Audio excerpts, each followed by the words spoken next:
Hey everyone, welcome back to my channel. चलिए बनाते हैं नान खटाई। तो यहाँ मैंने घी लिया है।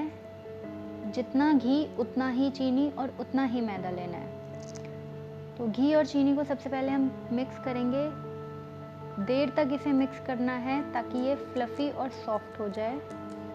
जैसे हम केक बनाते टाइम बटर और चीनी को आपस में मिक्स करते हैं, उसी तरीके से इसे भी मिक्स करना है देर तक। इलेक्ट्रिक विस्क है तो आप उसका यूज़ कर सकते हैं, जल्दी हो जाएगा।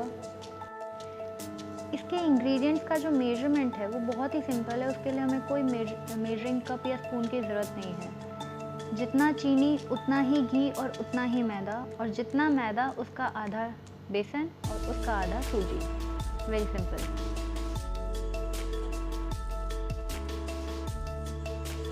और फिर इसमें मैं डालूँगी half tea spoon baking powder और 1/4 टीस्पून बेकिंग सोडा। ये जो हमारी खाने वाले नॉर्मल चम्मच होती है, ये टीस्पून होते हैं। इसका अगर आप बिना बम्प बनाए मेजर करोगे तो ये 1 टीस्पून के बराबर होगा। अब इसमें मैंने डाला है इलायची पाउडर। घर में मेरी साबुत इलायची थी, उसको कूट के मैंने पाउडर करके डाला है। अब इसे हम मिक्स करेंगे हाथ से। इसका एक डो तैयार कर लेंगे। इसका जो डो बनता है वो अगर बहुत टाइट हो तो आप इसमें और थोड़ा सा दूध डाल के इसे सॉफ्ट कर सकते हैं। और अगर वो बहुत गीला हो गया हो घी की वजह से, तो फिर इसे थोड़ी देर के लिए 1-2 घंटे के लिए फ्रिज में डाल देंगे। इसे हमें गूंथना नहीं है, इसे बस मिक्स करना है। हल्के हाथ से इसे आराम से मिक्स कर देंगे ताकि सारा डो हमारा एक साथ आ जाए। डो मैंने रख दिया फ्रिज में ठंडा होने के लिए। यहाँ मैं प्लेट को ग्रीस कर रही हूँ। इसके ऊपर हम अपनी नान खटाई रख के इसे कुक करेंगे ताकि वो नीचे चिपके ना। अब डो मैंने फ्रिज से निकाल लिया है। इसके हम बॉल्स बनाएंगे छोटे छोटे। फ्लैट नहीं करना है, गोल ही रखना है। पकने के बाद ही अपने आप फ्लैट हो जाएगा।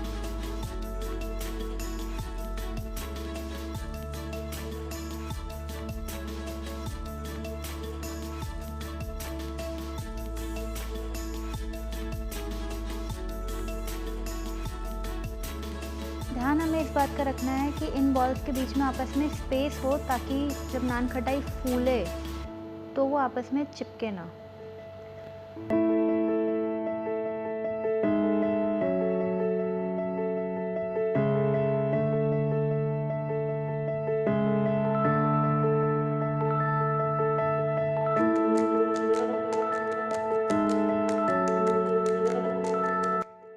चलिए अब इन्हें पकाते हैं।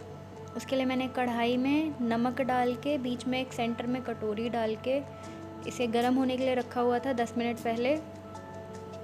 अब इसमें कटोरी के ऊपर मैं अपनी प्लेट डाल दूंगी और इसे कवर करके पकने दूंगी। तो गलती मुझसे यहाँ ये हो गई थी कि मैंने इस नान खटाई को थोड़ा सा एक्स्ट्रा टाइम पकने दिया, जिसकी वजह से ये ब्राउन हो गए हैं। और दूसरा, शुरुआत में मैंने गैस को कम्प्लीटली लो पे नहीं रखा, हल्का वो मीडियम टू लो के बीच में रह गया था। तो इस बात का ध्यान रखना है। गैस एकदम फ्लेम जो हमारी होगी वो एकदम लो पे होनी चाहिए। और ये 15 से 20 मिनट में पक जाते हैं, उससे ज़्यादा इसे कुक ना करें। ये देखिए, फर्स्ट बैच मेरा गड़बड़ हो गया था, सेकेंड बैच एकदम परफेक्ट निकला है। अब इसे ठंडा हो जाने देंगे, उसके बाद इसे सर्व करेंगे।